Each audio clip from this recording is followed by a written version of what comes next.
ആ ആ ആ ആ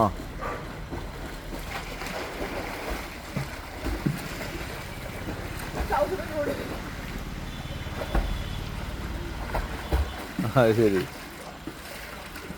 ഏയ് പേടിക്കൊന്നും വേണ്ട. പടച്ചോനും ഞങ്ങളുടെ ഗുരുവായൂരപ്പനൊക്കെ കൂടെ ഉണ്ട്, പേടിക്കണ്ട.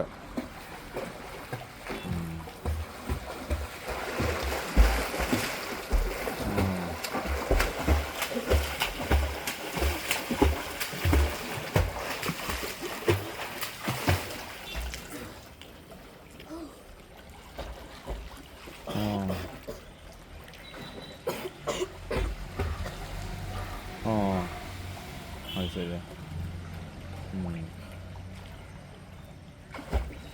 ആയിക്കോട്ടെ ആയിക്കോട്ടെ. അതേ ഞാനിപ്പോൾ അമ്പലത്തിൽ ഞാൻ കുളിച്ച് പോകാൻ നിൽക്കാം കേട്ടോ. അത് ചെയ്യാം. ആ ടെൻഷൻ ചെയ്യണ്ട കേട്ടോ. ഇത് ഒന്ന് പോകുമ്പോൾ വിളിക്കട്ടോ. ആ വിളിക്കട്ടോ. ആ ആ അത് ചെയ്യാം, അത് ചെയ്യാം. ആ ആ ഇതില്ല കേട്ടോ. ആ ശരി ശരി ശരി ശരി. ആ ആയിക്കോട്ടെ ശരി. ഞാൻ പോകണ്ട.